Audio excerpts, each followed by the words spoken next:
This series is about becoming software tester, getting into that profession. The main job, to do the testing, to find software bugs, to execute test cases, to log defects.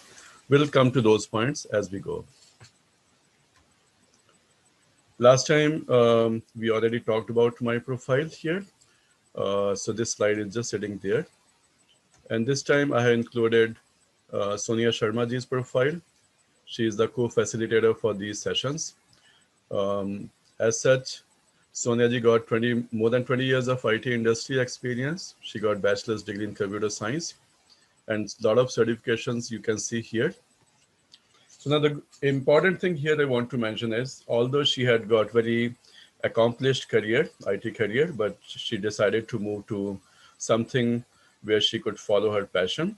So now she has transitioned to become a real estate agent in Canada. And the best part about this profession is I like how the education takes place and life coaching. And we have done quite a bit of shows in on radio. Ye Jo Hai Zindagi, that is there, and Ashiana with Sonia Sharma. So Sonia ji is the Sonia is the sole show host for those shows. Coming to the next one, I won't get into all this part because we already talked about why we are doing this training, so that to empower people who want to get into this profession. And in this session, we are going to talk about various types of testing. So I'll provide the high level overview. I can just push you guys, and it's all up to you how you want to take your career, to which direction. I can only help you in that one. So today, 11th December, 2020, 6 p.m. CST Central Standard Time. That's Winnipeg time. This is a place in Canada where we are located. So all the time references are according to Winnipeg time, CST Central Standard Time. I'm just going to recap those two sessions. In the very first session, what we did was we talked about what is the purpose of software testing. Basically, we want to verify that all the requirements are fulfilled. And not only that, we also want to make sure that there is enough confidence in the software or the application, and there's sufficient level of quality in that one. Find defects, failures. So this was something which we captured in the very first session. I wanted to have some question answer session with the audience, and was hoping to have a little bit more people. But anyways, what is the purpose of software testing? If anybody wants to speak up about this, I welcome them, and they can unmute themselves.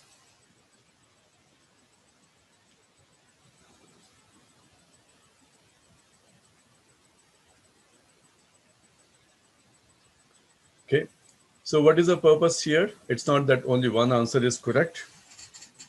There are more answers you could find correct. So basically, to build confidence, we just not talked about. Second option, to pass time when there's nothing better to do. It's not like that's not the purpose here. And the purpose is also not to harass software developers. It's more of working in collaboration with software developers or programmers. So in short, I will say the points A and C, those are the most probable answers. And in the session 2, we talked about what exactly is testing, debugging. We made a differentiation of all these points. Testing, debugging, quality control, it should have been quality assurance actually. I repeated that word incorrectly here. Testing, debugging, quality assurance, and quality control. So in this one, software testers, what they do, first of all, I want to point this out, that all these terms are not the same terms. All these four terms mean different things. So first of all, we have got the software testers who are performing black box testing. We will come to that point, what exactly is black box testing. That is basically based on the business requirements. And the software programmers, they do the white box testing.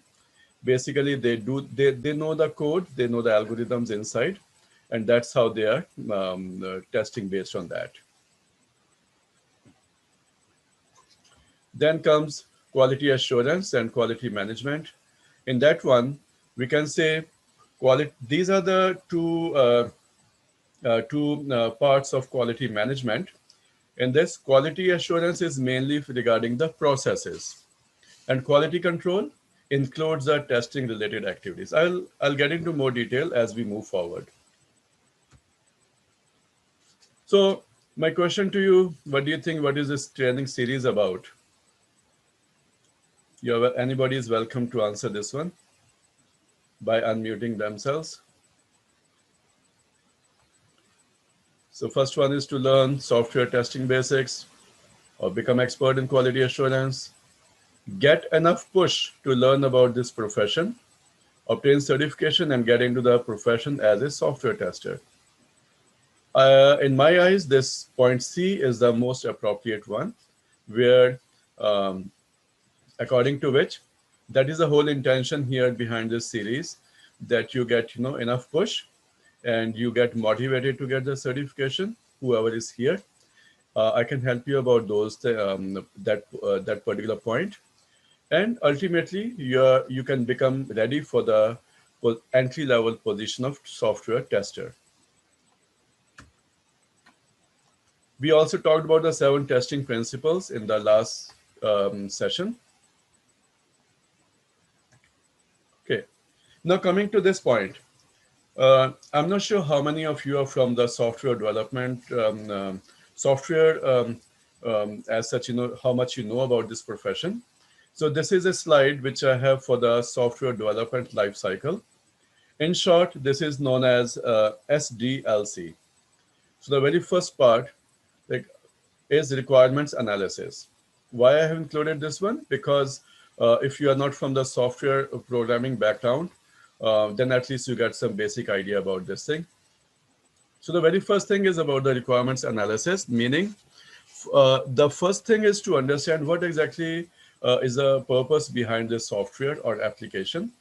And we want to gather those requirements. We want to analyze those and then prioritize those. And ultimately, those requirements are identified for the design.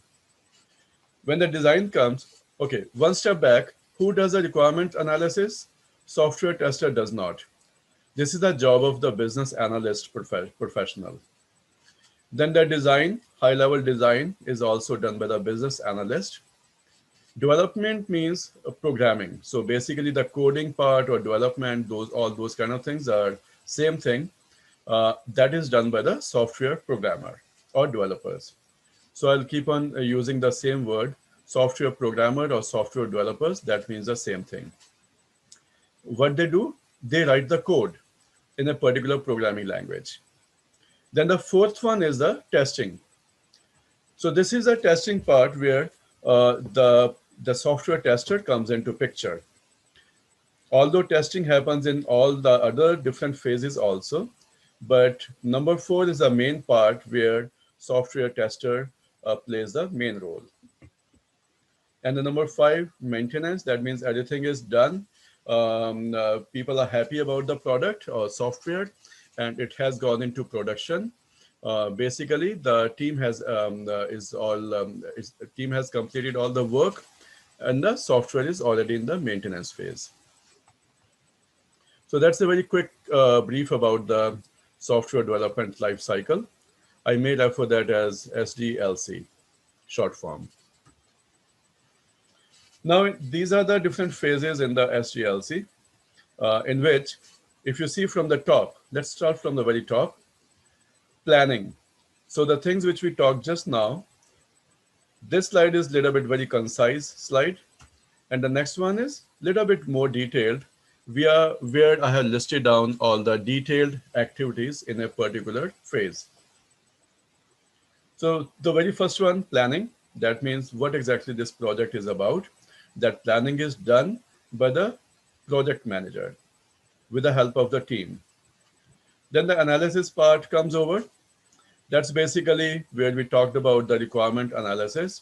the gathering or analysis or prioritizing, that work is done by the business analyst person. Then comes the design. In the design part, the high-level design is done by the business analyst, and the low-level design is done by the system analyst. And then this build phase, build basically the programmers, they start building the code. They start writing the program, the program, and ultimately that becomes a final, that becomes a software which we want to test. In this testing phase, this is a place where we come into picture as a software tester. So ultimately, I'm just trying to show where is our actual role falling in the complete cycle. Then deploy maintenance. We already talked about this thing that once everything is acceptable, the software or product is acceptable, that is deployed, and ultimately it goes into the production environment for the maintenance.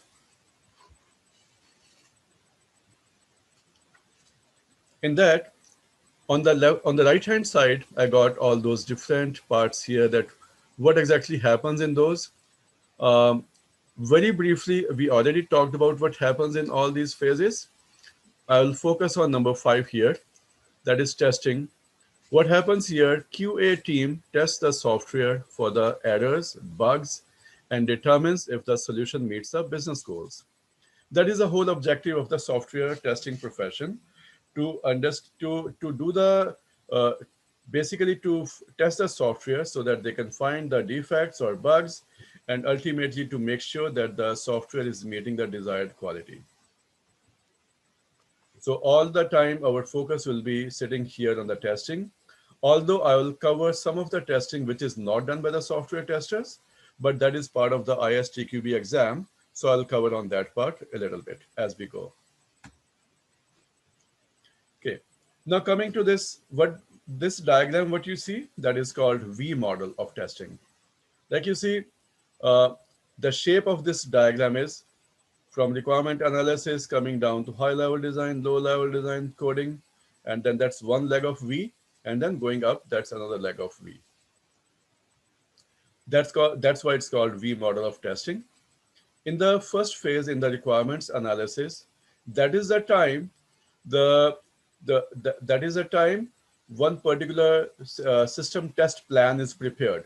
System testing is not done, but the test plan is prepared at that time. In the high-level design, integration test plan is prepared. Low-level design, unit test plan is prepared. Coding is happening. Okay, so coming from the very top here, in the project, requirement analysis takes place. That is done by the business analyst person. High-level design is also done by the business analyst. Low-level design, that is where system analyst or the development team lead, that person comes into picture, and the software programmer does the coding according to the programming language constraints. Now here, when the developer is doing the coding, they do the unit testing. So now it's important to understand that unit testing does not fall under the scope or work to be done by the software tester. Unit testing is done by the software programmer.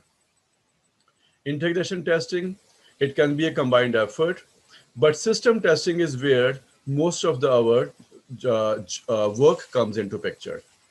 I'll explain those points in very much detail, but this is just to give you a visual presentation about how the V model looks like, because these are the terms or things which may get tested in the exam. Okay, this is very important slide. In this, we are going to talk about what are the different types of software testing. As you see, static testing and dynamic testing. Static testing has got review, walkthrough, inspection. So basically anything which is by the reading of the document, or making sure that all those requirements are fulfilled. It could be a teamwork, it could be a single person work. But when it is review, walkthrough, inspection, normally people sit in a room and then they go for those things. It's again organization dependent thing. In the organization where I worked, the static testing used to be very organized process. IBM used to have very standardized process to take care of the reviews or walkthroughs inspections. Now, dynamic testing. In the dynamic testing, we have got two different parts here, functional testing and non-functional testing. In the functional testing, there are two subdivisions here, white box testing, that is, so anything regarding white box testing, that is done by the software programmers. We don't go there. But I will talk about this point in the next slide. For the black box testing, this is the whole part where software testers come into picture. So this part below black box testing, that is very important for the software testers. And what they do there, they might become part of any of these testing types, whether it's integration or smoke or functionality, regression. I'll explain these terms in more detail as we go. Non-functional is a little bit technical, and it requires very special expertise and specialized tools as well. The examples are load stress, compatibility, security, testing, and all these. We will not touch on these points, but just for the sake of the completeness of this picture, I included this. And our focus will be only on the functional testing, that means black box testing with all these types.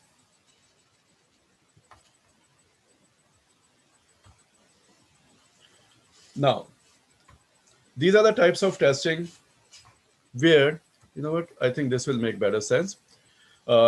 Functional testing and non-functional testing. The basic difference in these two is functional testing is focusing on the business requirements, and it describes what an application does. On the contrary, non-functional testing, what is happening here, that is more focused on the customer's expectations regarding something which is not very tangible. It could be related to the response time, or how many users can do some activity concurrently, how much load they can take, what's the performance. All those kind of things happen under non-functional testing. And the purpose of this kind of testing is describing how an application works. And as I said earlier, this is where automation tools come into picture. But in the functional testing, it can be combination of manual testing or automation testing.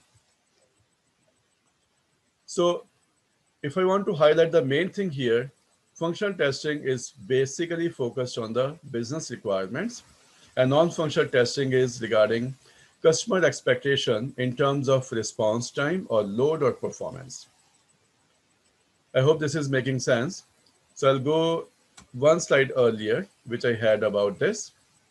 Function testing, what we are doing. So basically the functions are what the system should do. I'll give you an example. So let's say we got one website, and in that website is all about, somebody should be able to create a login ID to register themselves. And after registration, they should be able to select some items in the catalog, and select the items in the catalog, make the payment, enter the credit card information, and then do the shipping and get a confirmation of all those events happening throughout. So what I described just now, as you must have done the Amazon shopping, all those what we do, what the system or website can do, all those are known as functions. And when we do the functional testing, we want to make sure that all those functions are working properly. And in this one, all what the system requirements are, our testing is based on the business requirements here. And functional testing basically uses black box techniques. Black box means the user does not know what is inside that code, what's inside that software. So there could be some input like this. So software tester, they don't care about what language is there, what algorithm is there inside. They give an input. They have some criteria for that. And then based on the processing inside this box, they get the output, and this output should be matching with the business requirements results. Why this is called black box? Because software testers do not care about how the code is written. what kind of code structures the software programmers have used. On the other hand, this white box testing is done by the programmers. So you see the difference here is black box testing is done by the software testers and white box testing is done by the programmers. So there's input, and all you see, these are the notations for the software programming done by the programmers. They internally know what kind of structure they have written, and they can design their test cases to make sure that all the different statements are covered, different decision boxes are covered, all the alternate paths are covered, everything like that. And they get the expected output. So that's the difference here in the black box or white box testing. Black box is done by the software tester, and white box testing is done by the software programmer. So coming back to this question now. So my question to you is, what do software testers do? White box testing they do, or black box testing? Or C is neither white box nor black box testing, and D is both white box and black box testing. So whatever we learned till now, anybody is welcome to unmute themselves and answer me. What do software testers do? Please participate.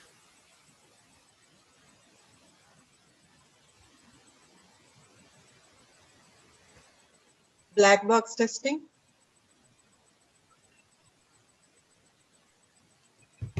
Okay, I'll continue this discussion.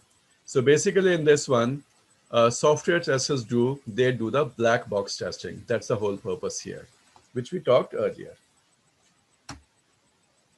Coming to the white box testing, we touched on this point a little bit. That means this testing is what is happening here. It's considering the internal code, architecture, workflows, and all those kind of things. Basically, anything what programmers have done, the white box testing is done by the software programmers or developers, and they make sure that everything is covered, written by them. And the important point here I want to highlight is white box testing is done by the programmers or software developers, and it's not part of the job of software testers. What do software testers do? They do the black box testing. And what is happening there? They are testing the business requirements without caring about how the code is written inside that black box. Now comes the regression testing. So what is regression testing? This is mainly, okay, so what happens here, when the project is going on, at that time, it's possible that some defects are identified, and those defects are fixed by the software development team. And while fixing that particular defect, it might happen that it has created problem in some other piece of code. That kind of thing is known as regression testing. That means there are some side effects of that particular fix of the defect, and those side effects we want to make sure that there is no side effect of any fixing of the defect. And how do we do it? The term used for that purpose is regression testing. These are the things which are part of the ISTQB syllabus. The various terms here, like component testing. What is happening here? Component testing, you can say this is similar to unit testing, and this is done by the software programmers. Component integration testing, that is also part of the software developer job. So what they are doing, they are making sure that whatever the functionality of that particular software, that they are verifying that is working according to the requirements. Now comes the system testing and further things. System testing is the part where the software tester comes into picture, and they want to make sure that everything is happening according to the business requirement. System integration testing. Now you see, in one organization, there could be many softwares, many products. I know when I was working for MTS, Manitoba Telecom Services, there were more than 500 softwares. And it's important that all, not all, but whichever software programmers should be talking with each other. They should be talking with each other. So how one system is interacting with another system and the testing related to that, that is known as system integration testing. Then comes the acceptance testing. So what is happening here? That is done by the business end user. Those are the actual end users, business users. They are going to make sure, because they know about their requirements, business requirements, and they are going to do something like end-to-end testing, creating starting from the very first point up to the end point. I'll give you an example. Let's say I gave you an example for Amazon website. Considering that, if you want to consider some end-to-end acceptance testing example, what we do, what the end users will be doing there, their full test case end-to-end might be something like create a user, register a user there. Then after registration, have their information ready for the purchase later in terms of credit card, billing information and all. Then the next part could be selection of the products from the catalog, put it in the cart, check out from the cart, and then do the payment. All the tax calculations are happening there. Shipping information is also placed there. And then finally, check out, confirm the payment, and everything is done. And then we got there. So that is called our full end-to-end testing. Then comes the maintenance testing. That is the last part there. In that, what happens when the software is deployed to the production environment, it's not that, once the product is tested and completed, programmed and everything, then it's all good to go. It is good to go for a short time because the requirements may change over time. And it's the job of the team to make sure that all those things are taken care of even when the changes take place. So in that one, what happens, the tester also comes into picture at that time as well. Not exactly the same software tester, but it could be a different team, which is different from the previous one.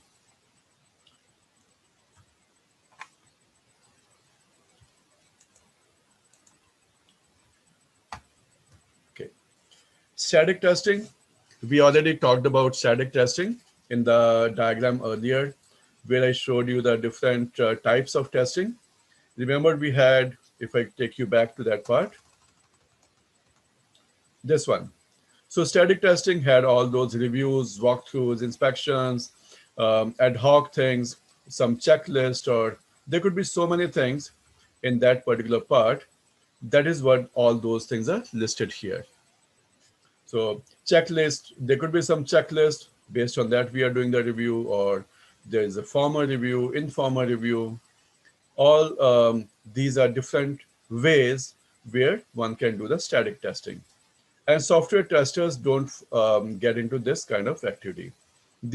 Software testers are mainly focused on the functional testing, and that too for the black box, with that black box technique. I won't get into this discussion because it's a little bit longer topic, but I just included to make a continuation of the discussion. Testing techniques, where we have got black box testing test techniques. These are the different terms there which are used in the book. I will share the book in today's session. And also I'll upload that book in the WhatsApp group as well, so that if you are interested to see what are the contents there about these techniques, you may learn those things there. And if you have any question, please feel free to get back to us. When I use the word us, I include myself and Sonia Sharma ji. Then next one is experience-based test techniques. Basically the error guessing. This is more of, someone is expert in the job. They, just by looking at something, they know there could be some error in this particular place. So this error guessing kind of approach relies on the expertise of the tester. And they are able to know from the previous projects as well that where in the software the defects could be, and the likeliness of those defects. Exploratory testing, basically this is useful when there is not enough time for that, or there's significant time pressure on the testing.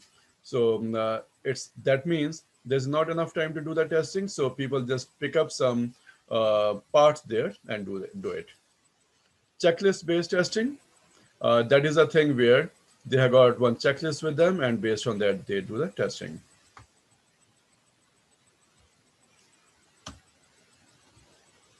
This is very important because that's the whole point behind this series. Uh, the exam format, there are 40 questions in the certified tester foundation level exam, and you need to score 26. You need to answer 26 answers correct. So keep that in mind. As long as you follow these sessions and read the book, it should be it should be helpful to you.